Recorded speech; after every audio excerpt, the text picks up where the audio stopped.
amis, alors aujourd'hui on fait une nouvelle vidéo. Elle est un peu particulière, mais en fait je me dis qu'il y a peut-être plein d'autres filles qui sont dans mon cas, parce que j'ai regardé les chiffres et j'ai vu que 75% des femmes avaient au moins une fois dans leur vie une mycose vaginale. C'est génial. Donc bref, cette vidéo c'est pour vous aider à vous soigner naturellement contre les mycoses vaginales. Évidemment, si ça ne fonctionne pas, ne restez pas comme ça et allez voir un docteur. Prenez un ovule. Un ovule, c'est une petite bulle comme ça qu'on insère dans le vagin, qui éclate pendant la nuit, et quand vous vous levez le matin, vous allez aux toilettes, vous vous relâchez un petit peu, vous lavez, ça coule tout seul pendant la journée, c'est tout blanc, c'est un peu dégueulasse, mais c'est pas mal efficace. Et vous prenez une crème bien chimique que vous mettez genre sur votre vulve, jamais à l'intérieur, sur la vulve. Et ça brûle, bien sûr. Mais de toute façon, c'est chimique, ça brûle, c'est normal. Alors en fait, le but de cette vidéo, c'est de vous traiter naturellement. Donc, déjà, contexte. Pourquoi je fais cette vidéo? Pour vous aider. Ensuite, pourquoi? Parce que tout simplement, ça va faire à peu près 3 ans et demi que j'ai des mycoses souvent qui reviennent. Alors, il y a plusieurs causes en fait à ça. Il y a la mycose vaginale, c'est quoi en fait? La mycose vaginale, c'est quoi? C'est un dérèglement au niveau des bactéries de votre vagin. Donc en fait, il y a des bonnes et il y a des mauvaises bactéries. Une fois que les bonnes, elles sont plus basses que les mauvaises prennent le dessus et ça fait des champignons. On ne voit pas des champignons évidemment, mais une mycose vaginale n'a pas d'odeur. S'il y a des odeurs, c'est une infection, il faut aller voir le gynécologue. Là, je vous parle d'une mycose. Une mycose, ça n'a pas d'odeur. Vous avez juste les pertes blanches qui sont vachement grumuleuses, vachement épaisses, genre c'est un peu dégueulasse ce que je suis en train de dire, je suis désolée, mais c'est comme ça. Et alors, les mycoses vaginales peuvent être dues à un dérèglement au niveau des bactéries. C'est-à-dire que si vous prenez un antibiotique, que vous êtes malade, l'antibiotique en fait il va tuer les bactéries qu'il y a dans votre corps, mais il va tuer les bonnes bactéries. Et du coup, les mauvaises vont prendre le dessus et vous allez attraper une mycose vaginale. La mycose, ça gratte, ça pique, ça brûle et ça fait des petites fentes comme des griffures un peu sur la vulve. Et à l'intérieur, ça brûle et ça gratte. C'est génial, c'est insupportable en fait. Sauf que moi j'y suis sujette et j'en ai eu pendant très longtemps sans arrêt. Pendant au moins 1 an sans que ça passe. Parce qu'en fait, je continue à faire l'amour avec mon partenaire. On ne se protégeait pas hein, parce que je mettais pas de préservatif avec mon copain. Et du coup, en fait, ce que je savais pas, c'est que l'homme a la mycose sur lui, mais lui, ça ne se voit pas parce que c'est plutôt un truc féminin. Il va l'apporter, mais il va pas avoir de problème sur la verge, sur son pénis. Il va pas avoir de boutons. C'est possible, mais la plupart du temps, non, ça ne se voit pas. Et c'est-à-dire qu'une fois que vous vous êtes soigné et traité, vous allez refaire l'amour avec votre partenaire qui l'a sur lui et que vous savez pas, et vous allez vous la rattraper. Et en fait, nous, on a fait ça avec mon ex tout le temps. Du coup, je m'en sortais jamais et j'avais tout le temps la mycose. C'était un enfer. À la fin, on pouvait même plus faire l'amour parce qu'il fallait qu'on arrête de faire l'amour pendant au moins 2 semaines, 3 semaines, que ça passe, qu'on se traite tous les deux et que ça passe tous les deux. Sauf que oui, on a eu du mal à se retenir en fait pendant 2-3 semaines de pas faire l'amour en fait. Ça a été trop dur, genre vraiment n'importe quoi, genre pourquoi? Au final j'en ai chié pendant 1 an, genre j'ai eu la mycose quoi. Donc du coup je m'en suis séparée, une seule fois que je me suis séparée de mon copain, j'ai réussi à faire partir cette putain de mycose et j'ai appris beaucoup de choses. Donc déjà, ça peut être lié à un antibiotique, ça peut être lié à un lavage trop intensif, des savons trop forts, il faut un savon à pH neutre et de base, il ne faut pas mettre de savon sur la vulve. Vous vous lavez à l'eau, ça suffit. Et ne jamais se laver l'intérieur du vagin. Jamais. Parce que ça vous enlève toutes les bactéries, c'est pareil. Du coup, ouais, une douche trop intense, un lavage trop intensif. Aussi le fait d'avoir des habits très serrés, des fois. Quand il fait chaud et tout, que vous transpirez et tout, ça peut. Quand vous essuyez mal après en sortant de la douche, que vous laissez votre vulve humide, ça peut créer des mycoses vaginales. J'avais dit quoi? Oui, les antibiotiques. Il y a plein de choses qui peuvent créer les mycoses vaginales, mais surtout, le stress, ça peut créer des mycoses vaginales. Le problème, c'est qu'une fois que vous avez la mycose, vous pouvez vous soigner et c'est fini. comme la plupart des femmes, les 75% de femmes qui ont une mycose vaginale dans leur vie, hop, elles en ont plus après. Après, il y a les femmes comme nous qui sont sujettes et qui en ont souvent. Et là, c'est très très chiant. Donc, étant donné que moi j'ai des migraines, je suis migraineuse parce que j'ai du stress, on pense, on croit. On va aller voir un neurologue, on en saura plus. Les mycoses vaginales, ça peut aussi être lié au stress.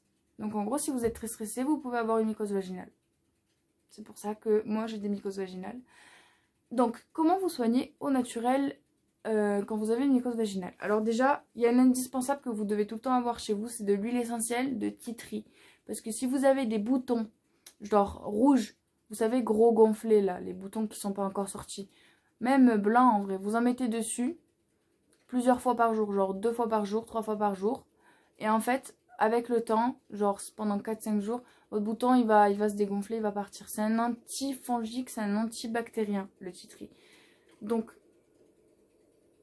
désolée, c'est mon frigo qui fait du bruit. Donc, l'essentiel que vous devez avoir, c'est le tea tree. Où c'est que je l'ai mis d'ailleurs? Là. Tea tree. Si vous avez une mycose vaginale, vous mettez dans votre main 2-3 gouttes de tea tree. Alors, moi, ça m'arrive de l'appliquer pur sur ma vulve parce que j'ai l'habitude, mais il ne faut pas le faire, c'est quand même irritant. Vous devez avoir chez vous de l'huile de coco, c'est indispensable. Ça sert pour tout, l'huile de coco, les cheveux, la peau, nanani, nanana. L'huile de coco, c'est antibactérien. C'est-à-dire que vous mettez un peu d'huile de coco dans votre main, genre une petite noisette. Vous mettez 2-3 gouttes, 4 gouttes d'huile essentielle de tea tree, vous mélangez avec votre doigt et vous en mettez sur votre vulve. Vous pouvez aussi en mettre à l'intérieur. Vous en mettez sur votre doigt, tac, tac, tac, avec de l'huile de coco. Vous rentrez dans le vagin et vous ressortez. Vous faites un peu comme ça, hop, vous en mettez. Et surtout, vous en mettez 3, 4, 5 gouttes sur le bas de votre ventre au niveau de la vessie et vous massez pendant 5 minutes jusqu'à ce que ça rentre dans la peau. Et c'est valable aussi si vous avez une infection urinaire, vous faites pareil, vous en mettez sur votre vessie. Donc ça, c'est indispensable avec l'huile de coco. Une fois que vous vous êtes traité pendant 4-5 jours, vous le faites 2 fois par jour minimum, 3 fois par jour maximum si vous avez le temps. Voilà, pas plus, après c'est beaucoup trop. Pendant 5 jours, une semaine, il ne faut pas dépasser 2-3 semaines d'utilisation, je crois. Pendant 5 jours, une semaine. Et surtout, vous ne faites pas l'amour. Et si vous avez un partenaire, vous le traitez comme vous. Pareil, quand vous vous traitez, vous le traitez. Quand vous vous traitez, vous le traitez. Une fois que vous avez pris votre douche, que vous vous êtes traité, vous changez de culotte. Vous changez de slip. Vous changez. Vous prenez vos serviettes. Vous prenez vos culottes, vos serviettes de bain, vos gants de toilette. Vous les lavez à 90 degrés. Vous pouvez mettre, même si vous n'utilisez pas de lessive, c'est pas grave, c'est même mieux. Ne pas mettre de lessive dans la machine, c'est génial. J'ai même une technique pour vous pour laver votre linge et qu'il sente bon et qu'il soit propre. Sans lessive, je vous ferai une vidéo. Vous mettez 3, 4, 5, 6 gouttes dans la machine à laver. Bam! Huile de tea tree, désinfectant, c'est parti. Donc ça, c'est les 2 essentiels si vous avez la mycose. Ensuite, si vous avez la mycose, très important de prendre une cure, de faire une cure, de probiotiques. Alors, là, j'ai acheté ceci, parce que c'est ce que la pharmacienne m'a donné. Mais je ne sais pas s'il y a des probiotiques naturels qui existent en pharmacie en cachet. Donc, essayez de vous renseigner, parce que celui-là, il n'a pas l'air très naturel, bio, etc. Les probiotiques, en fait, c'est la bonne bactérie que je vous disais justement qui aide votre flore vaginale et intestinale à se refaire. Quand j'ai été infectée par la mycose, que je ne savais pas ce que c'était et que je ne savais pas que je l'avais, ça faisait tellement longtemps que je l'avais. Au bout d'un moment, ça a commencé à me gratter. Et là, je suis allée voir le docteur et j'ai appris. J'en avais partout. Dans mon ventre, dans mon oesophage, dans mon intestin, derrière. Je suis désolée vraiment, mais je suis obligée de vous dire parce que vous pouvez avoir une mycose, mais que derrière, par exemple, si vous avez un problème d'intestin. Vous voyez ce que je veux dire? Et ça, c'est valable pour les hommes et les femmes. C'est pas que pour les femmes. Donc là, ça c'est pour les femmes, c'est pour reconstituer la flore vaginale. Donc vous prenez ça, des probiotiques. Donc si vous êtes vraiment en galère et que c'est très intense, vous en prenez 2 le matin, 2 le soir. Sinon c'est un le matin, un le soir ou un par jour, ça dépend. Vous pouvez faire des cures de temps en temps même si vous n'avez rien. Ensuite, il y a certains aliments qui favorisent la prolifération des champignons de la mycose. D'ailleurs, ils s'appellent les candida albicans, si je dis pas de bêtises. Donc, qui favorisent le candida albicans. Et il existe des aliments qui peuvent vous aider à l'éliminer, justement.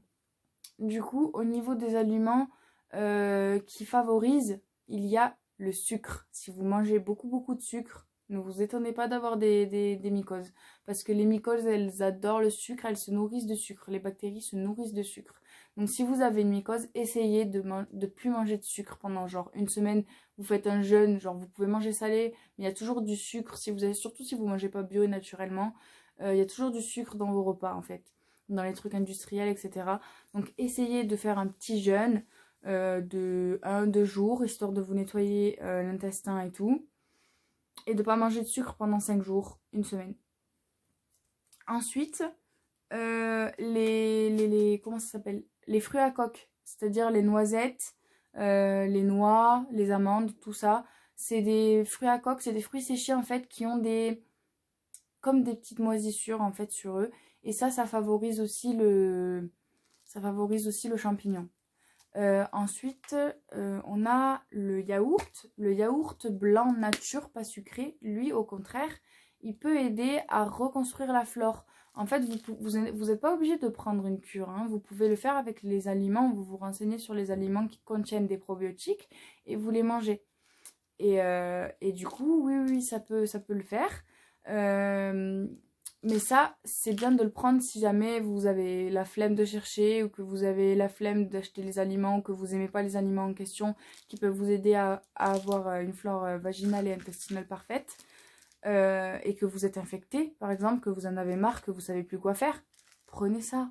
Oui, ça coûte un peu cher, ça coûte entre 12 et 35 euros en fait. Mais si vous avez la flemme, vous pouvez très bien prendre ça, hein. C'est pas non plus des médicaments, c'est vraiment juste des probiotiques. Ça reste naturel un minimum. Ensuite, en aliment, on a quoi? Quelque chose qui est pas mal aussi qui contient des probiotiques, c'est le kombucha. Je sais pas si je l'ai bien dit. Je sais pas si vous connaissez, c'est une boisson pétillante. Il y a plusieurs goûts et ça se trouve souvent en magasin bio. C'est bon si vous aimez, c'est particulier parce qu'on sait qu'on boit des bactéries. Genre au fond de la bouteille il y a un dépôt, il faut surtout pas remuer la bouteille, genre il y a un petit dépôt bizarre et tout, mais c'est une petite boisson, faut aimer. Mais le kombucha c'est pas mal, oui, ça donne des probiotiques au corps. Enfin voilà, dans tous les cas, je vais vous faire un topo, je sais pas si c'est ça qu'on dit, mais dans tous les cas, je vais vous marquer ça dans la barre d'infos. Je vais vous marquer les bons aliments à prendre pour avoir des probiotiques et les aliments à éviter si on a la mycose, quoi, comme les fruits à coque, le sucre, les féculents, parce que c'est des sucres lents en fait, c'est des sucres lents, donc ça reste du sucre. Mais c'est pas pour toujours. C'est juste si vous avez une crise et qu'il faut vous soigner. Après, si vous avez des mycoses souvent comme moi, que vous êtes sujette ou que voir que ça passe jamais quoi que vous fassiez. C'est-à-dire que moi l'année dernière je prenais des ovules, je mettais 1, 2, 3, 4, j'ai mis 4 ovules, pas en même temps, hein, 2 jours d'espace, j'ai mis 4 ovules dans mon vagin, c'est pas passé. J'ai mis des crèmes, c'est pas passé. Parce que je continuais à faire l'amour avec mon partenaire. Donc restez tranquille. Et au pire, sortez couvert, mettez un préservatif. Mais le problème de la mycose, c'est qu'elle peut arriver aussi si vous faites trop l'amour. En fait, si vous avez des irritations, c'est-à-dire à force du frottement, vous pouvez avoir une mycose. Donc, protégez-vous, restez genre soft, essayez de pas faire l'amour, traitez votre partenaire, traitez-vous. Et faites ça pendant une semaine, faites une cure de probiotiques, mettez de l'huile de coco, même après la mycose quand elle est partie, continuez à en mettre pendant un petit moment, ça fait toujours du bien, c'est antibactérien, ça fait plaisir à la foufounette, vous inquiétez pas. Donc voilà, je crois que j'ai fait le tour, je vais tout vous mettre dans la barre d'infos, les aliments, je pense que ça peut être pas mal parce que je suis sûre que j'en ai oublié. Ah oui, il y a plein d'autres techniques aussi, hein, excusez-moi, mais j'ai lu qu'on pouvait prendre une gousse d'ail, vous faites genre 2-3 entailles dessus, vous la mettez dans le vagin, vous dormez avec, le lendemain vous l'enlevez. Je suis désolée, mais je l'ai lu plusieurs fois, vraiment. Ou alors vous prenez un tampon, vous le trempez dans du yaourt nature, surtout pas sucré, vous le mettez dans votre vagin, vous attendez pareil toute une nuit, vous le retirez le lendemain, ça met des probiotiques dans le vagin, etc. Plein de techniques comme ça pour enlever la mycose. Il y en a plein, il y en a plein. Mais je vais vous faire un topo dans la barre d'infos. Mais surtout, voilà, huile de coco, tea tree, c'est mes essentiels, vraiment. Et lavez votre linge à 90 degrés. Comme ça, vous tuez bien les bactéries. Et mettez du tea tree dans la machine à laver. Je vous fais des gros bisous. J'espère que la vidéo vous a plu et pourra vous aider. Et je vous dis à bientôt dans une prochaine vidéo. Et détendez-vous. Mouah.